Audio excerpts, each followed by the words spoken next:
Hello students, I am Ekta Singh, your science teacher for class 9th NCERT। तो जैसा कि आप सभी ने लास्ट वीडियोस में देखा, मैं NCERT क्लास 9th की बुक से मैंने आपको चैप्टर 1 स्टार्ट किया था, ठीक है, जो कि हमारा केमिस्ट्री का पार्ट है। इसका नेम है मैटर्स इन आवर सराउंडिंग्स, हमारे आसपास के पदार्थ, ठीक है। आइए से आज का टॉपिक है हमारे से हम स्टार्ट करने वाले हैं characteristics of particles of substance. आप सब्सटेंस भी कह सकते हैं, मैटर भी कह सकते हैं, दोनों का एक ही मीनिंग होता है, पदार्थ, ठीक है। अगर आप इंग्लिश मीडियम से हैं तो अच्छी बात है, हिंदी मीडियम से हैं तो भी अच्छी बात है, क्योंकि हम यहाँ पर बाइलिंगुअल एक्सप्लेनेशन देखने और समझने वाले हैं, ठीक है। इसकी तो हिंदी आपको पता ही, हमारे आसपास के पदार्थ। इसका मैं आपको बता दे रही हूँ, पदार्थ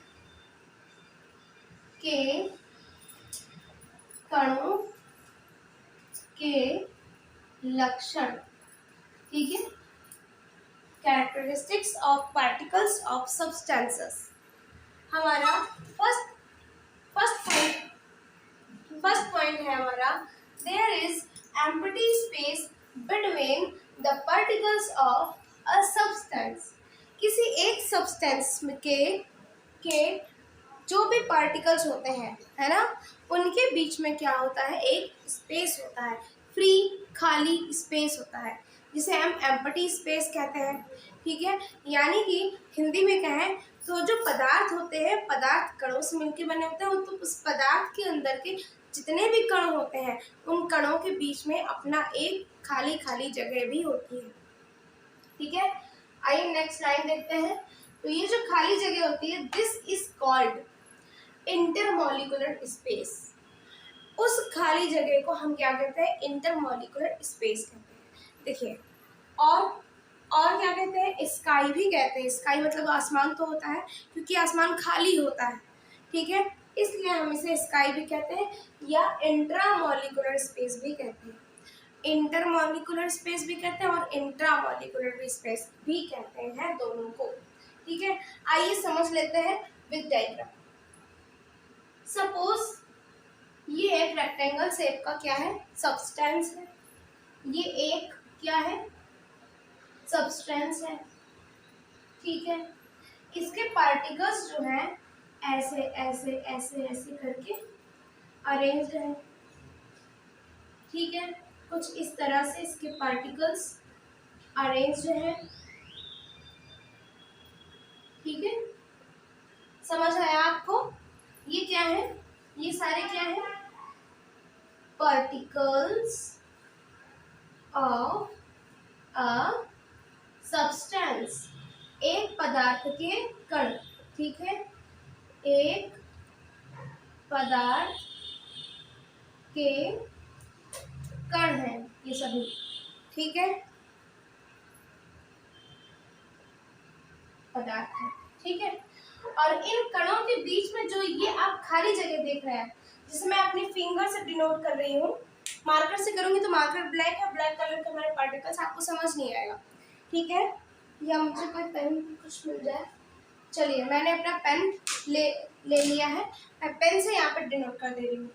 जो ये फ्री स्पेस आपको बीच बीच में दिख रहा है, ये, ठीक है, तो जो भी ये फ्री स्पेसेस हैं, इन्हीं फ्री स्पेसेस को हम क्या कहते हैं, ये जो ये फ्री स्पेस है, इन्हें हम क्या कहते हैं, inter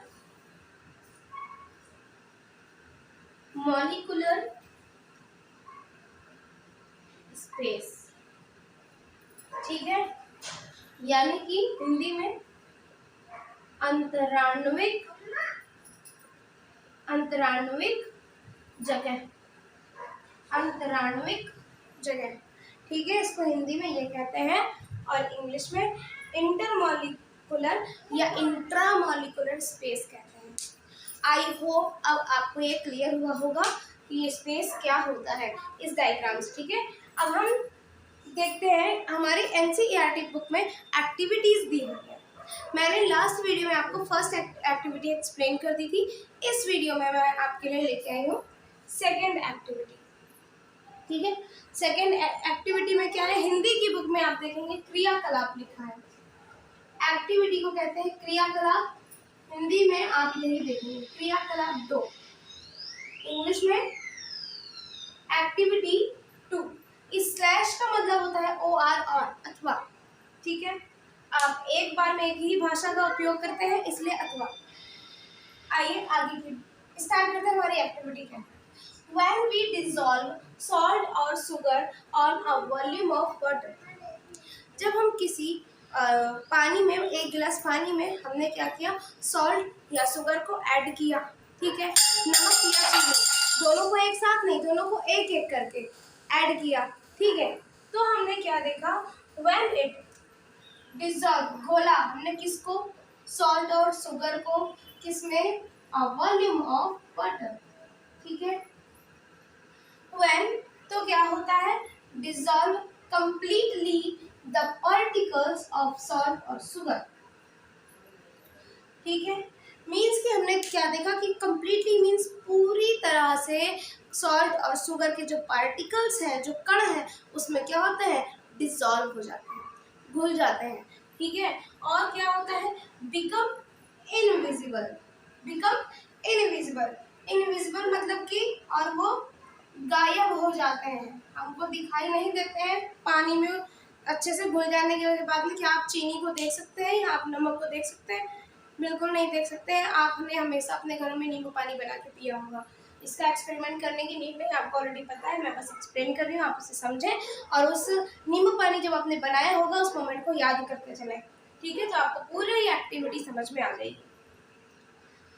and there is no change in the level of water, इससे क्या होता है, पार्टिकल्स तो गायब हो गए, नहीं दिखे, लेकिन जो हमारे पानी का स्तर था, जो हमारे जल का स्तर था, जो वाटर का लेवल था, उसमें कोई चेंज नहीं आया, नो चेंज, नो चेंज। यानी कि अगर आप एक गिलास पानी में कुछ ऐड करोगे, ठीक है, सॉल्ट या शुगर, उसके पार्टिकल्स इसमें जाएंगे, लेकिन और ये अच्छे से घुल जाएंगे, तो इसमें दिखाई तो देंगे नहीं। तो भाई जब चीज अच्छे से घुल गई तो इसका मतलब कि वाटर लेवल बढ़ जाना चाहिए था ना, है ना, लेकिन वाटर लेवल तो बढ़ा नहीं, वाटर लेवल हमारा वही का वही है, पानी हमारा इतना था, इतना ही है, पानी तो हमारा ऊपर आया नहीं, ना कम हुआ, ठीक है। तो भैया हमारे जो शुगर के और नमक के पार्टिकल्स थे वो गए कहाँ, ठीक है, आइए देखते हैं। Hence, इसलिए its volume remains the same of as before, जिस तरह वॉल्यूम यानी कि जितना पानी पहले था उतना ही बाद में भी है, ठीक है। आइए देखते हैं। It is clear from this, इससे यह स्पष्ट होता है, यह इस पूरी बात से, एक्टिविटी से यह क्लियर होता है कि that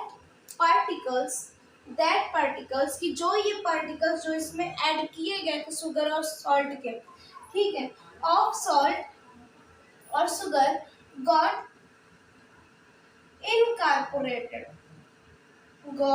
incorporated into the empty spaces present in the water particles। भाई हमारे जो ये शुगर और सॉल्ट के जो पार्टिकल्स जो पानी में गायब हो गए हैं, ठीक है, पर हम कुछ भूल नहीं रहे इसमें। वाटर भी तो एक मैटर है, एक सब्सटेंस है, वो भी तो एक पदार्थ है, द्रव है, वो लिक्विड है लेकिन है पदार्थ, वॉल्यूम है, उसका भी अपना जगह लेता है, उसका भी अपना वेट होता है, ठीक है, अपना मास होता है। वाटर के भी अपने पार्टिकल्स होते हैं, भाई ये अगर हमारा वाटर है, इसके भी तो पार्टिकल्स हैं, सॉल्ट और शुगर के भी पार्टिकल्स जो हमने ऐड किए वो भी इन्हीं पार्टिकल्स, जो वाटर के ये पार्टिकल्स थे, इन्हीं पार्टिकल्स के बीच बीच में आकर के वो बैठते गए और उसी में वाटर के साथ ही मर्ज हो गए, घुल गए, जैसे वाटर के कण थे वैसे ही वो भी हो गए। उनके मतलब कि वाटर के पार्टिकल्स के बीच बीच में जो स्पेस था, उसी स्पेस में जाकर के सॉल्ट या शुगर के जो कण थे वो भी बैठ गए, सेट हो गए, तो इस वजह से इनविजिबल हो गए, दिखाई नहीं दिए, गायब हो गए। मीन्स कि जो भी सॉल्ट और शुगर के पार्टिकल्स थे उसी के बीच में जो इंट्रा मॉलिक्यूलर स्पेस था उसी स्पेस में आकर के सेट हो जाता है, इस तरह से, ठीक है, यानी कि अंतरा आणविक जगह में आके सेट हो जाते हैं। चलिए आगे की बात करते हैं। empty space present in the water particles, ठीक है।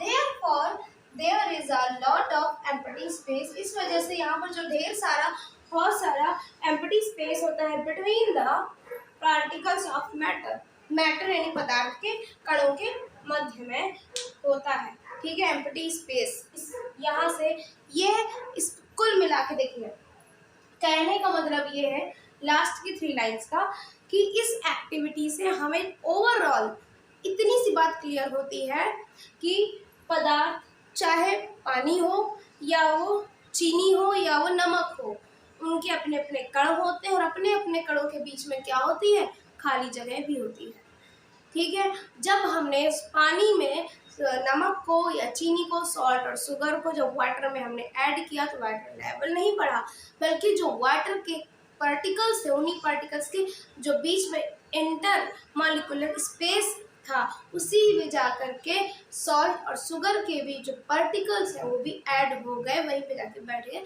जिस वजह से वो इनविजिबल हो जाते हैं, गायब हो जाते हैं, हमको दिखाई नहीं देते हैं।